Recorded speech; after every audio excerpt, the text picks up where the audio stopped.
నమస్తే, నేను Vamsi. Welcome to question hour. Tirumala పరకామణి చోరీ వ్యవహారంలో ఏపీ హైకోర్టు ఇచ్చిన ఆదేశాలను భారతీయ జనతా పార్టీ నేత, తిరుమల తిరుపతి దేవస్థాన బోర్డు మెంబర్ భానుప్రకాష్ రెడ్డి స్వాగతించారు.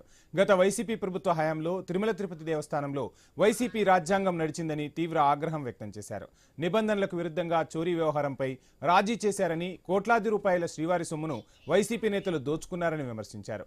భూమన కరుణాకర్ రెడ్డి చెప్పినట్టుగా చోరీ వ్యవహారంపై తీర్మానం చేసే హక్కు బోర్డుకు లేదన్నారు. గతంలో లోక్ అదాలత్లో ఇచ్చిన తీర్పు న్యాయసూత్రాలకు విరుద్ధమని హైకోర్టు లాయర్, భారతీయ జనతా పార్టీ నేత అజయ్ వ్యాఖ్యానించారు. హైకోర్టు తీర్పు తర్వాత Tirumala Tirupati Devasthana board member Bhanuprakash Reddy, lawyer అజయ్తో మా correspondent Varma face to face.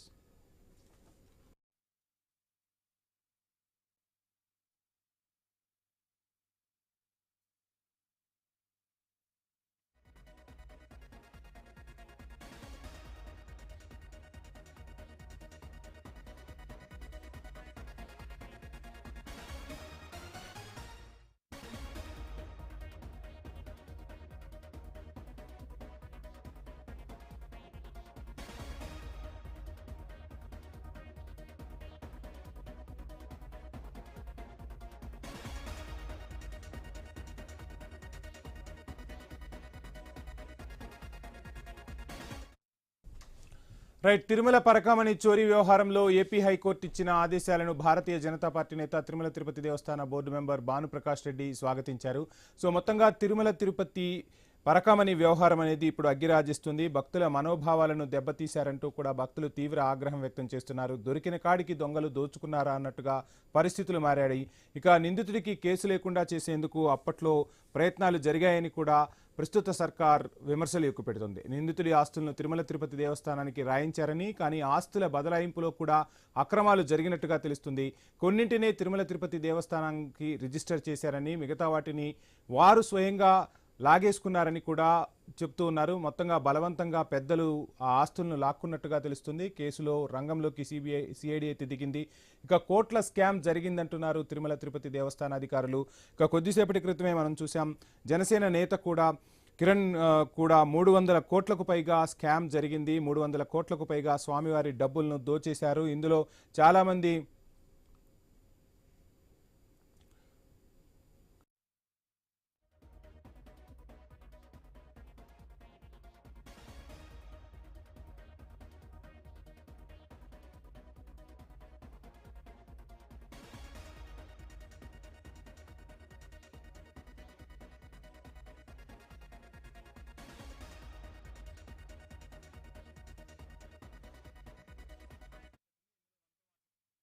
గారు, జనసేన నేత, అదేవిధంగా ఎల్ఎం మోహన్ రెడ్డి గారు, వైసీపీ అధికార ప్రతినిధి మనతో పాటు ఉన్నారు. వారితో మాట్లాడి మరిన్ని విషయాలు తెలుసుకునే ప్రయత్నం చేద్దాం. ముందుగా మోహన్ రెడ్డి గారు, కిరణ్ గారు, నమస్కారం అండి. మోహన్ గారు, కిరణ్ గారు. పక్కన నాది పవన్ కళ్యాణ్ ఫోటో, చిన్న ఫోటో.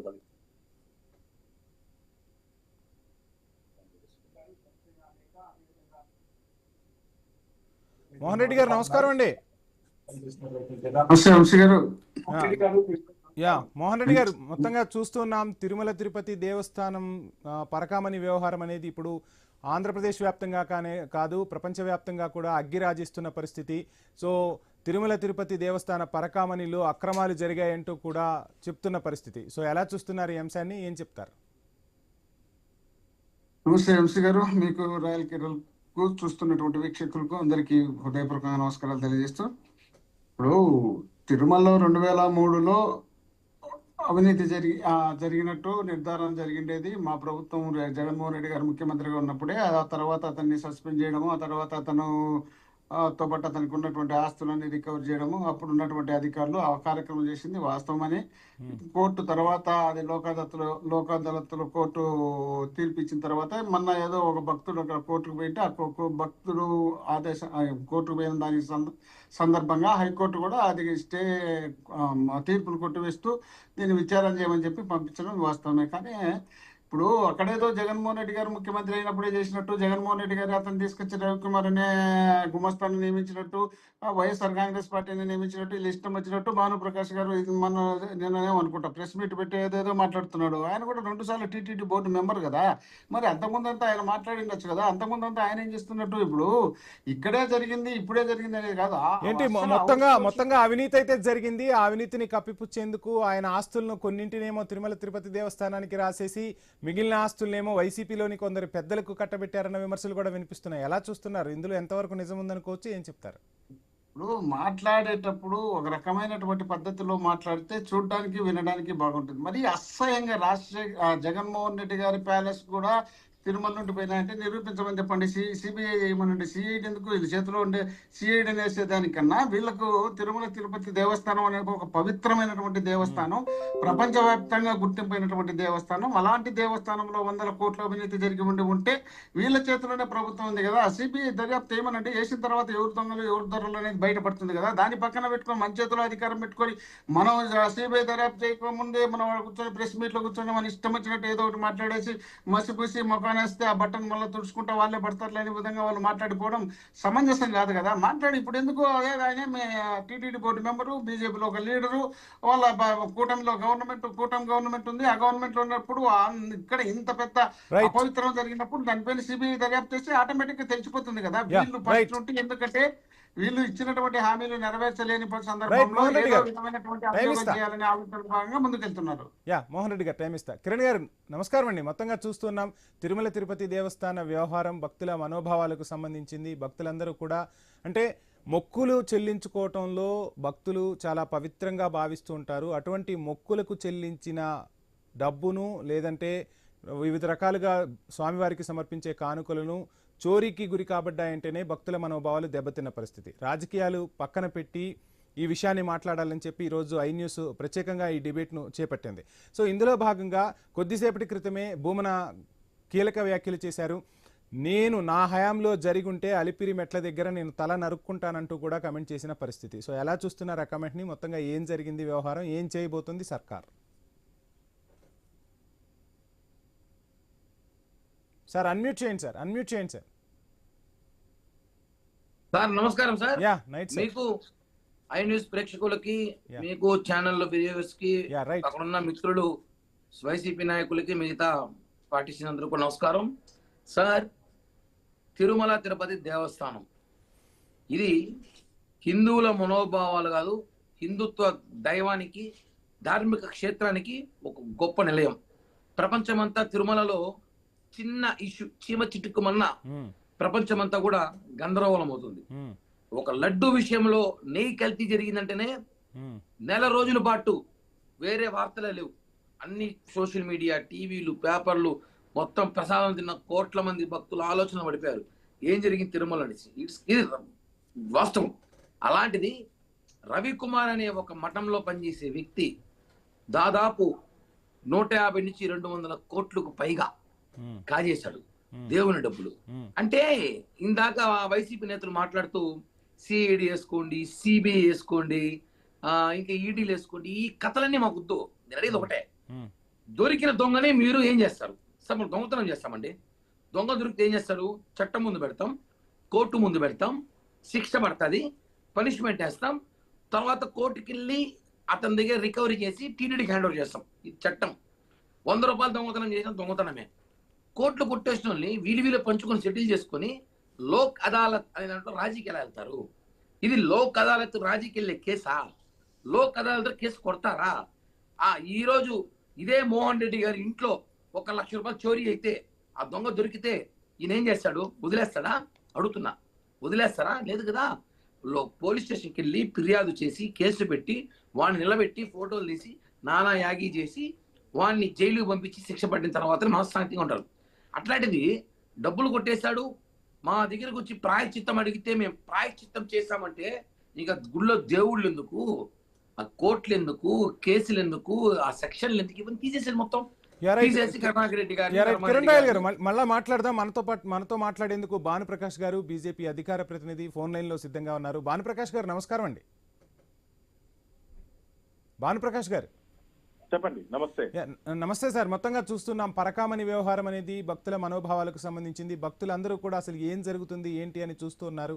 మొక్కులు చెల్లించుకుంటారు భక్తులు. ఆ మొక్కులు స్వామివారికి చెందాల్సినవి కొంతమంది వారు చోరీ చేసినట్టుగా కూడా విమర్శలు వినిపిస్తున్నాయి. ఈ నేపథ్యంలోనే కొద్దిసేపటి క్రితం భూమన కీలక వ్యాఖ్యలు చేశారు. తన హయాంలో చోరీ జరిగి ఉన్నట్టు రుజువైతే అలిపిరి మెట్ల వద్ద తల నరుక్కుంటాను, కానీ స్వామివారికి మా హయాంలో ఎటువంటి అన్యాయం జరగలేదు, ఎవరిని కూడా మేము ఉపేక్షించలేదంటూ చెప్పిన పరిస్థితి. ఏం చెప్తారు? అఖిలాండకోటి బ్రహ్మాండ నాయకుడు, కలియుగ ప్రత్యక్ష దైవం వెంకటేశ్వర స్వామి ఖజానాకే భద్రత లేకుండా చేసినటువంటి ప్రభుత్వం వైసీపీ ప్రభుత్వం. నాకేం సంబంధం లేదని చెప్పి ఈరోజు తల నరుక్కుంటానని చెప్పి ఈ అభినవ ఆయనవరు సత్యహరిశ్చంద్రుడు కరుణాకర్ రెడ్డి. అయ్యా 23/3/2023లో మీరు ఎక్స్-అఫీషియో సభ్యుడు కదా, టీటీడీలో బోర్డులో లేరా? మీరు చార్జ్ షీట్ వేసిన రోజు 30th మీరు బోర్డులో లేరా? బోర్డు సభ్యుడిగా లేరా? లోక్ అదాలత్లో కేసు కాంప్రమైజ్ అయిన రోజు మీరు టీటీడీ చైర్మన్ కాదా? ఎందుకంటే మీరు ఇలా కల్లుబుల్లి మాటలు చెప్తారు కరుణాకర్ రెడ్డి గారు. ఈ మాటలు ఎవరు నమ్మే పరిస్థితులు లేరు. పూర్తిగా కర్త కర్మ క్రియ మొత్తము అన్ని నువ్వే నడిపించావని చెప్పి చెప్తున్నారు. అది అసలు లోక్ అదాలత్లో ఎలాగే కాంప్రమైజ్ చేస్తారు? ఇదేంటి చెట్టు కింద పంచాయతా? ఈరోజు ఎవరిన దొంగతనం చేసి కరుణాకర్ రెడ్డి ఇంటి దగ్గర పోతే పంచాయతీ చేస్తే సరిపోతుందా?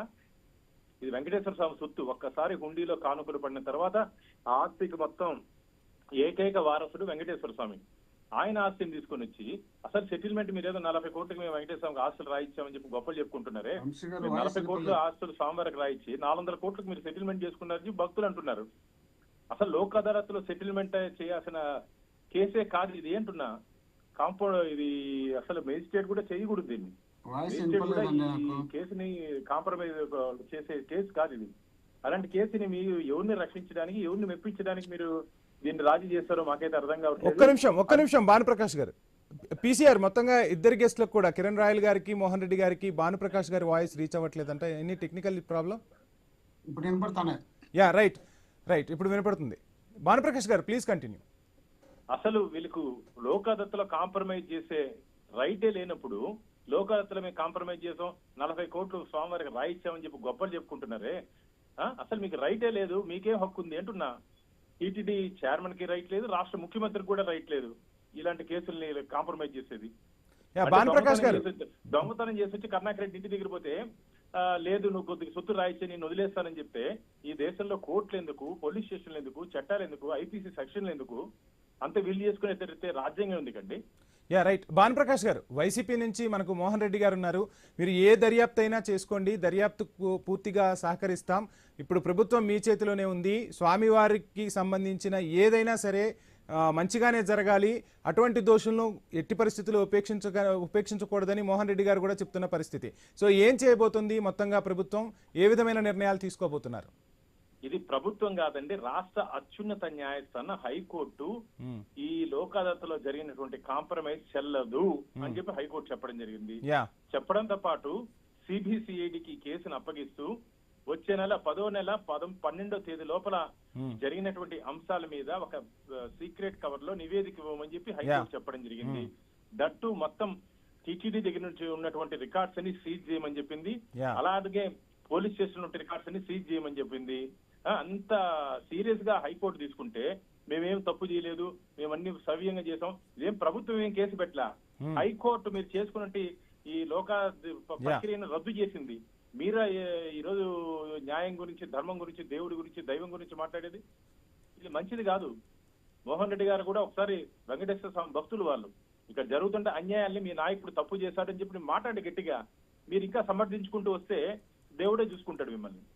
Yeah right.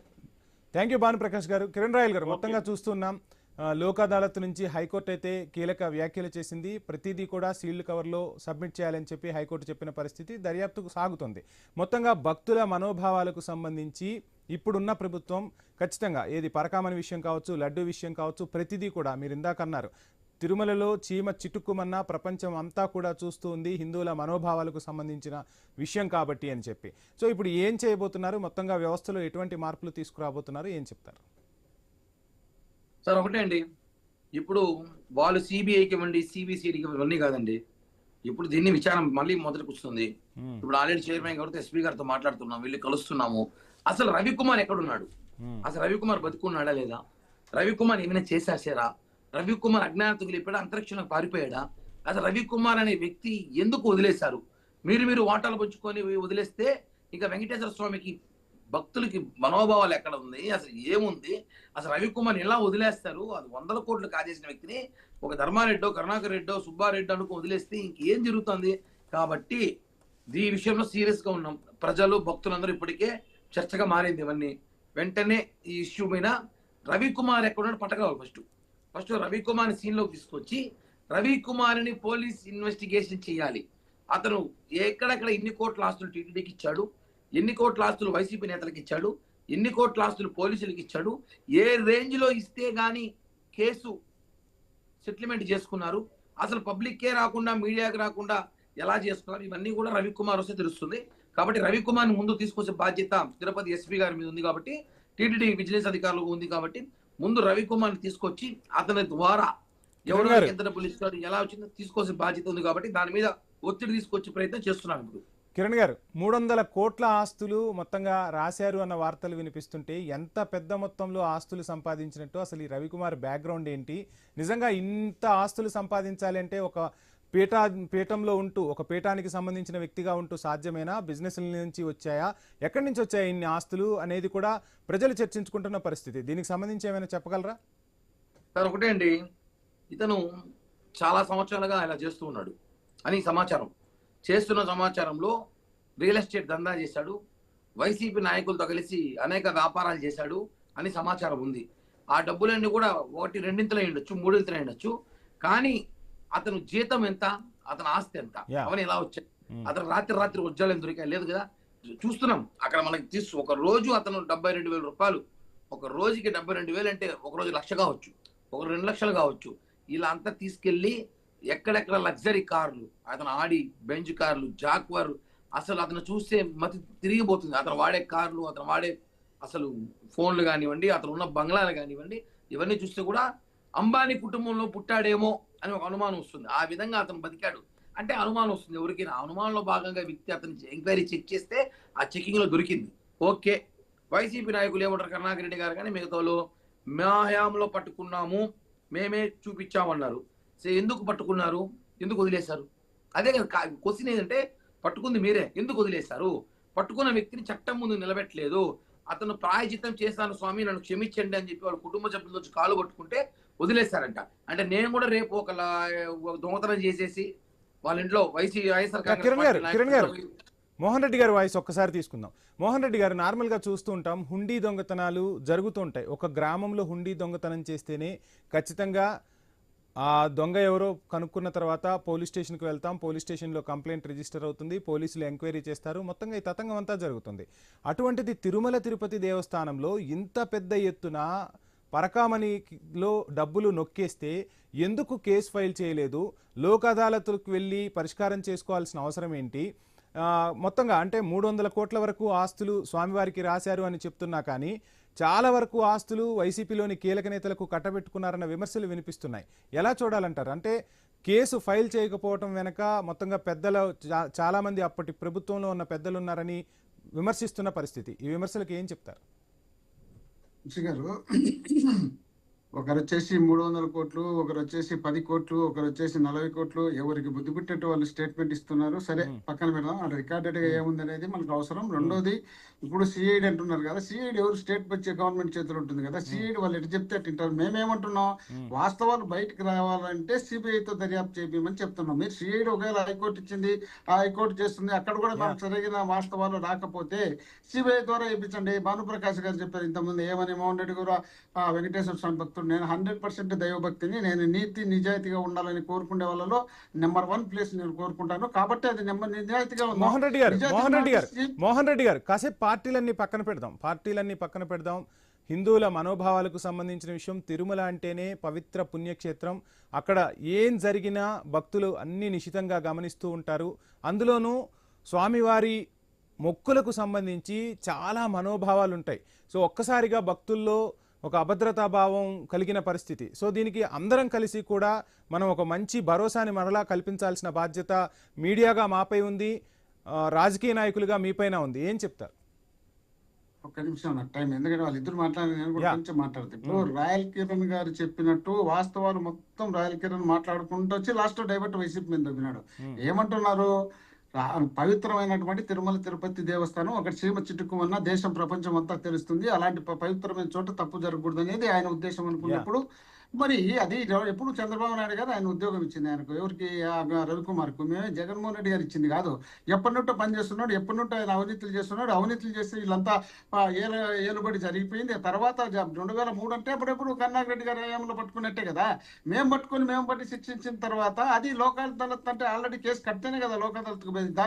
దారిలో మీరు నేను కూర్చొని పంచాయతీ చేసేది కదా. సరే ఇప్పటికైనా హైకోర్టు చెప్పింది కదా ఏమని, ఇది తప్పు, లోక్ అదాలత్ చేయాల్సిన కేసు కాదు, సిఐడి ద్వారా సమగ్రమైనటువంటి విచారణ జరిపించి మాకు షీల్డ్ కవర్ లో రిపోర్ట్ ఇమ్మని చెప్పినారు. వీళ్ళు షీల్డ్ కవర్ లో రిపోర్ట్ ఇవ్వడానికి వీళ్ళే ముందే చెప్పేసుకుంటూ పోతున్నారు. ఆ రిపోర్ట్ రిపోర్ట్ వచ్చిన తర్వాత మనకు క్లారిటీ లేదనుకో, మనకు ఇంకా వాస్తవాలు సరిగ్గా రాలేదనుకో, అప్పుడు ఇప్పిద్దాం. ఇప్పుడు రవికుమార్ అంటున్నారు, రవికుమార్ నీళ్ళు తీసుకుపోయి దాచిపెట్టినారో చంపేసినారో ఎవరు తెలుసారు? అతన్ని కూడా పీకండి, వాళ్ళ కుటుంబ సభ్యులను తీసుకురండి, వాళ్ళని తీసుకొచ్చి బయట పెట్టండి, బయట పెట్టించి మాట్లాడించండి. మాట్లాడించిన తర్వాత తెలుస్తుంది కదా.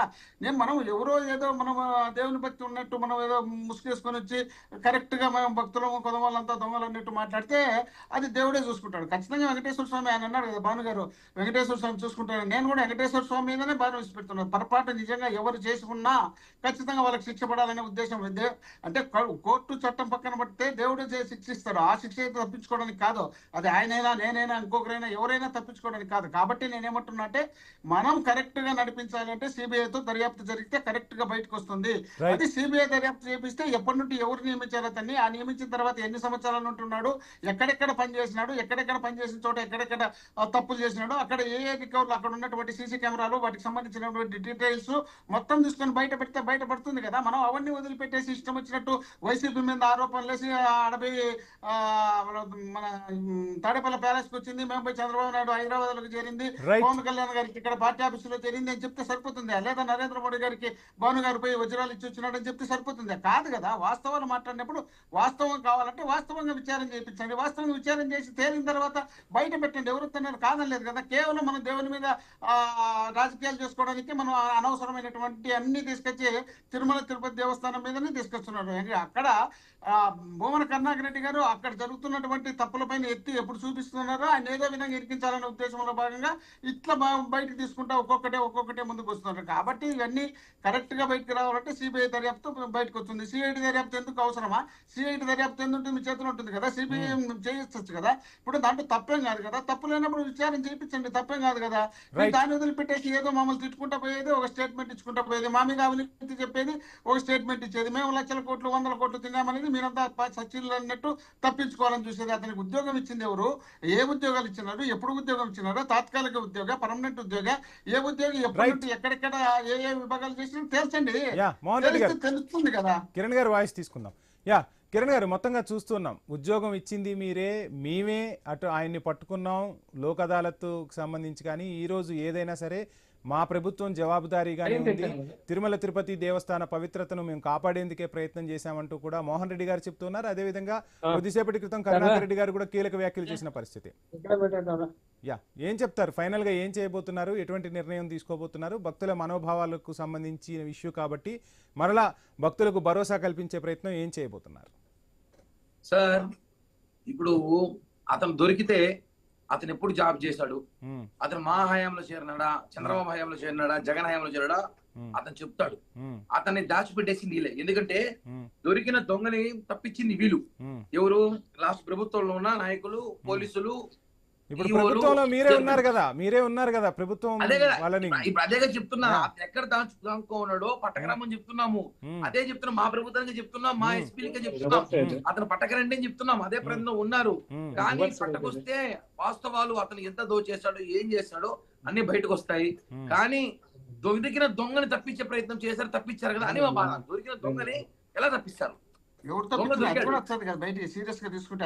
దొరికిన మీ ప్రభుత్వంలో 2023 నుంచి సంవత్సరం రోజులు ఉన్నారన్న.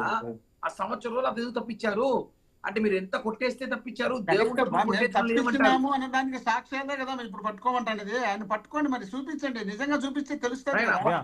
మీరు మాకు చెప్పొద్దండి, మా తెలుసు ఎలా మీకు కొట్టుకోవాలో, చెప్పొద్దు కదా, ఏం చేయాలో ఇష్టం వచ్చినట్టు మీరు ఆరోపణ మీ చేస్తే దగ్గర- మేము వినడానికి మీ కాదు దగ్గర కదా. తెలుసుకోవాల్సిన మేము తప్పించినామంటే జ్ఞానం మీరు కాదు, తప్పించినారని మోహన్ మేము రెడ్డి. అనుకుంటాం. 2003 నుండి 2004 100% మీరు అధికారంలోకి పట్టుకుంటాం. వచ్చినాక మీరు 100% తప్పించినారని పట్టుకుంటాం. మేము అనుకుంటున్నాం. 100% మీరు కనపడకుండా పట్టిస్తాం. చేస్తారని మేము అంటున్నాం. అందరినీ జైలు పంపిస్తాం, అవునబ్బా, ఇస్తాం, జైలు జైలు పంపిస్తాం. మీరు right. పంపిస్తారా? వా. జైలు మీరు యా పోతారా? రైట్ ఎవరు రైట్ తప్పు రైట్ చేసినారని రైట్ చెప్పి కిరణ్ గారు మోహన్ గారు పెడతారు. కిరణ్ గారు మోహన్ గారు ఒక్క నిమిషం పెడతారు. కిరణ్ గారు మోహన్ గారు ఒక్క పెడతారు. నిమిషం పెడతారు. ఒక్క నిమిషం ఇక ఇదే అంశానికి సంబంధించి డీటెయిల్స్ అందించేందుకు మా తిరుమల ప్రతినిధి వర్మ సిద్ధంగా ఉన్నారు. వర్మ, చూస్తున్నాం మొత్తంగా భక్తుల మనోభావాలు అయితే దెబ్బతిన్న పరిస్థితి. ఇక కానుకలు వచ్చేసరికి చాలా మంది ముడుపులు కట్టి మరీ కానుకలు సమర్పిస్తారు. అటువంటి కానుకలను శ్రీవారి ఇంటి దొంగలు కొట్టేస్తున్నారు అన్న విషయం భక్తుల మనోభావాలను దెబ్బతీసిన పరిస్థితి. సో మొత్తంగా ప్రభుత్వం ఏం చేయబోతుంది, అదేవిధంగా తిరుమల తిరుపతి దేవస్థానం ఎటువంటి చర్యలు తీసుకోబోతోంది? వంశీ 2023 ఏప్రిల్లో ఈ వ్యవహారం తొలిసారిగా వెలుగు చూసింది. ఆ తర్వాత అదే ఏడాది జూన్ లో దీనిపైన ఒక సర్దుబాటు కార్యక్రమం చేయడం జరిగింది. లోక్ అదాలత్లో దీన్ని కేసు నమోదు చేసి ఎఫ్ఐఆర్ నమోదు చేసిన ఒక సర్దుబాటు వ్యవహారంగా దీన్ని అప్పట్లో కప్పిపుచ్చడం జరిగింది. అయితే దీనిపైన తాజాగా కోర్టు చేసిన ఏదైతే తీర్పు నేపథ్యంలో స్టే విధించడంతో ఇది ఈ విచారణ సిఐడి విచారణకి కోర్టే స్వయంగా ఇవ్వడంతో దీన్ని పూర్తి స్థాయిలో దర్యాప్తు చేసే అవకాశం అయితే ఉంది. అయితే భూమన కరుణాకర్ రెడ్డి ఈ రోజు ఆయన చెప్పిన ప్రకారం అయితే 20 ఏళ్ళుగా ఇది జరుగుతోంది, తాము ఉండే హయాంలో దీన్ని ఆ దొంగను పట్టుకున్నాము, ఆ చోరీ చేసిన రవికుమార్ అనే వ్యక్తిని పట్టుకున్నాము, అతని దగ్గర మేము మొత్తం 14 కోట్ల బహిరంగ మార్కెట్లు, విలువైన ఆస్తులు బహిరంగ మార్కెట్లు ఇంకా ఎక్కువ ఉంటాయి, మామూలు ప్రభుత్వ నిర్ణయించిన ధర ప్రకారమే 14 కోట్లు ఉంటాయని ఆయన చెప్పడం జరిగింది. ఆ సమయంలో తాను కరుణాకర్ రెడ్డి అయిన తాను ఏదైతే చైర్మన్ గా లేదని కూడా ఆయన చెప్పడం జరిగింది. తాను ఉన్నట్లు నిరూపిస్తే తల నరుక్కుంటానంటూ కూడా ఆయన ఒక సంచలన వ్యాఖ్యలు చేశారు. అయితే కోర్టు ఆదేశాల నేపథ్యంలో లీగల్ నిపుణులు కూడా ఏమంటున్నారంటే ఇది ఏదైనా ఇద్దరు ప్రైవేటు వ్యక్తులకు మధ్య అయితే లోక్ అదాలత్లో రాజీలు ఉంటాయి తప్ప టీటీడీ లాంటి ఒక ధార్మిక సంస్థతో ఏదైతే అతను దొంగతనం చేస్తూ పట్టుబడిన తర్వాత ఆ వ్యక్తితో లోక్ అదాలత్లో రాజీ చేయటమే న్యాయ సూత్రాలకు విరుద్ధం అని చెప్పి కూడా న్యాయ నిపుణులు చెప్తున్నారు. ఏదైతే హైకోర్టు తీర్పు ప్రకారం కూడా మనం చూస్తే దీన్నే మనం చెప్పుకోవచ్చు. Yeah right. మోహన్ రెడ్డి గారు ఫైనల్ గా ఏం చెప్తారు? ఇప్పుడు ఆయన చెప్తున్నారు కదా, మన రిపోర్టర్ కూడా ఏమంటున్నారు, నేను అప్పుడు టీటీడీ బోర్డు చైర్మన్ గా లేను, ఉంటే నన్ను తల నరుక్కోండి అంటున్నారు. ఇప్పుడు కిరణ్ గారు ఉన్నారు, చూడమని చెప్పండి, ఆయన కూడా తిరుపతిలోనే ఉంటాడు కదా, చూస్తే తెలుస్తుంది కదా నిజంగానే కరుణాకర్ రెడ్డి గారు ఆ టైంలో ఉన్నారా లేదని. కానీ 20 ఏళ్ళుగా జరుగుతున్నది, నేను చెప్తే కదా ముందు 20 ఏళ్ళుగా జరుగుతుంది. చంద్రబాబు నాయుడు గారు ఆయన ఉద్యోగం ఇచ్చినారు, తర్వాత వీళ్ళు పట్టుకోండి, మేము వైసీపీ ప్రభుత్వం పట్టుకోండి, అంతకుముందు వీళ్ళు చూసి ఉన్నట్టు వదిలిపెట్టేసినారు, మేము పట్టుకొని రికవరీ చేసినాము. రికవరీ చేసిన తర్వాత పవిత్రమైనటువంటి దేవస్థానానికి సంబంధించి దొంగతనాలు అనేది బయటపడితే ప్రపంచవ్యాప్తంగా చెడ్డ పేరు వస్తుంది. థ్యాంక్ యూ మోహన్ రెడ్డి గారు, థ్యాంక్ యూ మోహన్ రెడ్డి గారు, థ్యాంక్ యూ వర్మ. కిరణ్ గారికి కూడా ప్రత్యేక ధన్యవాదాలు ఐ న్యూస్ తరపు నుంచి. సో మొత్తంగా చూస్తున్నాం, దేవుడి సొమ్ము దొంగల పాలు అన్నట్టుగా జరుగుతున్న వ్యవహారంపై భక్తులు అయితే మనోభావాలు దెబ్బతిన్నాయి. ప్రతి ఒక్కళ్ళు కూడా కోరుకునేది ఒకటే, తిరుమల తిరుపతి పవిత్ర పుణ్యక్షేత్రంలో ఇటువంటి ఘటనలు జరగకూడదు. ప్రభుత్వం ఖచ్చితంగా దీనిపై దృష్టి సారించాలి. ఆ దేవుడి సొమ్మును ఎవరైతే తీసుకున్నారో వారి నుంచి కక్కించే ప్రయత్నం అయితే ఖచ్చితంగా చేయాల్సిన అవసరం అయితే ఉంది. ఇక ప్రతి ఒక్కరూ కూడా అంటే తిరుమల తిరుపతి దేవస్థానానికి సంబంధించి రాజకీయాలు ఎక్కడా మాట్లాడకూడదు, ఆ తిరుమల తిరుపతి పవిత్రతను కాపాడుతూ ముందుకు సాగాలని చెప్పి ఐ న్యూస్ కూడా విజ్ఞప్తి చేస్తుంది. ఇది ఇవాల్టి క్వశ్చన్ అవర్. మరి కాసేపటి ఒక షార్ట్ బ్రేక్ తీసుకుందాం. బ్రేక్ తర్వాత సోనీ మీ ముందుంటారు. Stay tune.